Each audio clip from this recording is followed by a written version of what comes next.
First, a word on TCS. What's the call now? We've seen the numbers, we've seen the reaction, and you've heard the management commentary. What would you do with the stock? Hi Anuj, good morning, and thanks for having me on the show. So TCS was, I wasn't surprised at the fact that their results aren't exemplary. They probably beat expectations. But what's of concern to me, looking at it from a macro perspective, is these single-digit increases in year-on-year profits. The fact is also they added 20,000 gross employees, they lost 15,000, so they've net added 5,000. On an employee base of 3,20,000, that's less than 1% of employees added, and largely the business is based on headcount. So I'm not really confident that using just these numbers and the current business model that going forward TCS will continue to be a massive outperformer. Having said that, hopefully a lot of new things that they're talking about, the digital initiatives, the fact that digital business is increasing, might propel them into some a slightly different margin-based orbit, and that is the only positive that I take out of it. Otherwise, honestly, I'm disappointed. And as a disclosure, my family is invested in the stock, so all the more reason to be disappointed. Deepak, so then what would you recommend doing with this stock? Would you recommend saying keep your IT sector exposure intact, but maybe it makes sense for you to shift your holdings from TCS to another IT company, because maybe TCS will have some more of a time correction? Rima, I think TCS is probably off the top. If you look at it, the Infi, TCS, Tech Mahindra, and Wipro, HCL Tech Pack, I would say TCS and HCL Tech were the most aggressive players, but it doesn't seem that aggression is paying off, and I'm talking about the last 2 years. So at this point, I'm still on a wait and watch, and I want to see which one of these players leapfrogs forward, perhaps by a larger set of acquisitions. Going through some of the numbers, they all have cash on books, so hopefully they will use that money to acquire companies that will give them a big fillip, maybe using the software as a service model, which I think they should participate in, using a cloud player acquisition where they would actually provide these cloud infrastructure to players as well, and on top of that services. These are the things that I look forward for before taking up a decision. Right now, everybody seems to be doing piecemeal pieces of work, but nobody's actually venturing in saying, okay, this is the space we're going to dominate. I'd wait for that opportunity to come, honestly, and then, in that context, I wouldn't advise investing in any of these players specifically for now. Deepak, what's your call on telecom? Both Bharti and Idea have done well this year, but today and for this week, in fact, they are among the biggest losers. They are, Anuj. In fact, I think much of this has to do with, banks and telecoms seem to be this favorite of the foreign investors. So somewhere fund flows, when they start moving out, they tend to get impacted a lot more. In the recent times, there's been a price hike on data. The data performance has been fantastic. I expect it to be very good in the April to June quarter as well. I believe that voice performance and the rest of the performance metrics will still have an impact, because we will still see an impact because of slightly higher debt and then operational statistics moving in a different way. Each player has different problems or good things about it. Primarily, Bharti has this whole Africa overhang, which some of it may go away because they sold some towers and there was some business mix change over there. Idea is different, and Idea is probably a very, very strong player. In fact, if they're in the telecom pack, it would probably be a strong buy. On the other hand, Arcom is not looking as attractive, but it's probably attractive to a bottom fisher if the telecom sector was to turn around. I believe that these results will be good, so barring fund flows, these companies should see a rise.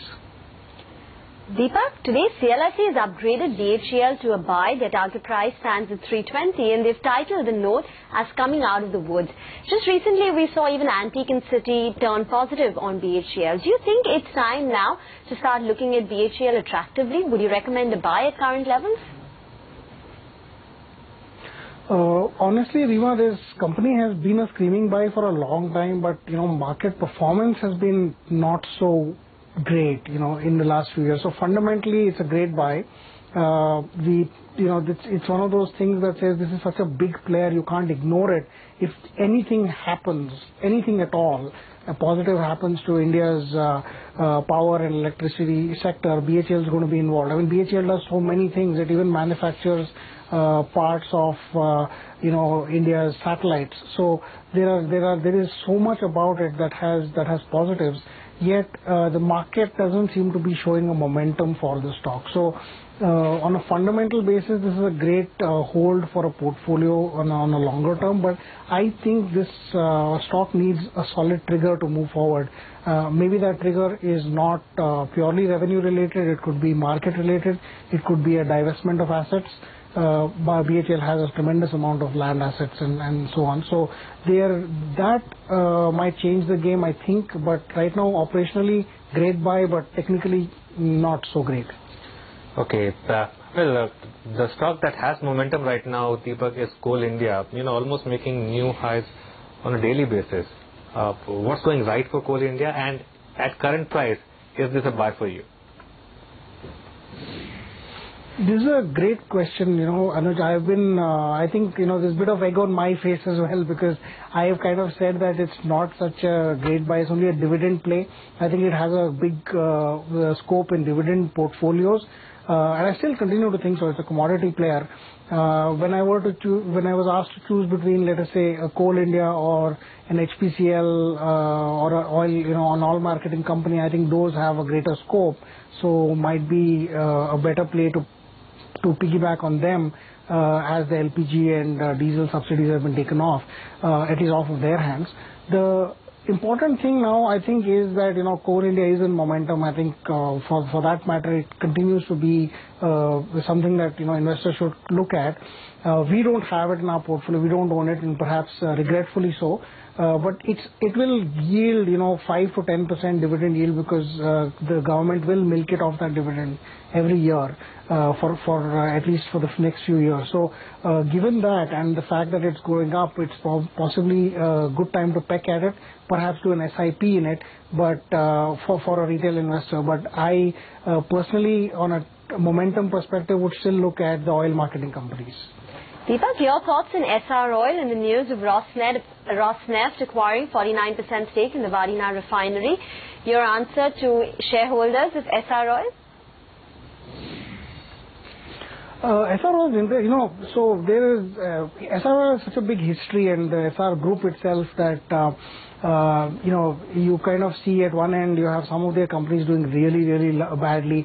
Other companies where they have delisted companies when they started to turn around and do well. So that doesn't give me a lot of confidence that we will see a potentially large move up in this counter. But the Rosneft acquisition, I think it's preliminary right now. We're still not seeing a final okay on it. Given the history, I would really want to wait for this 49% to be final. Only then would I consider something as interesting in this stock. It's moved up a lot. The rumors have been around for nearly 4 or 5 months now, and or maybe 3 months now. So it's a little scary that the stock has moved that much, and still we've only seen a preliminary offer of interest. I hope the offer comes through, because a lot of shareholders are riding on it. I personally would wait till Rosneft has actually bought the shares or made the open offer pursuant to it before I would take the call on it. Deepak, from the index, the two leadership stocks this year have been Larsen & Toubro and Reliance. How are you approaching these names now? Reliance is a very interesting story for the telecom and the retail play, and I think telecom more than the retail play, because we've been waiting for it so long, Anuj. And I wish they do release it, because as much as I say that the telecom companies are increasing tariffs, I think Reliance as a player can come in and change that game, and they've done it before. They've done it about 11 or 12 years before, and I hope that game changes. If they were to come in, I think they would be a phenomenal player in that space, and therefore Reliance would be a screaming buy. At this point, their petrochem and their refining business has marginal advantages. Their refining margins may come in higher than last year this quarter, but I don't see that sustaining for long. I would say that the real play in Reliance is telecom. That's their growth story. from an L&T perspective, L&T is like the BHEL except it's privately held. It's the player you cannot ignore in the infra space. So it's there in every, the infra story grows up, you're sure to see L&T perform. They've been making some positive moves recently. However, I'd again wait to see results before I take a call on this quarter. But it's a long-term story. So L&T is definitely a long-term buy. It's been a buy from before it was 1,000 rupees as well. So it's been a slow, steady mover, and hopefully it continues to outperform this year and the next.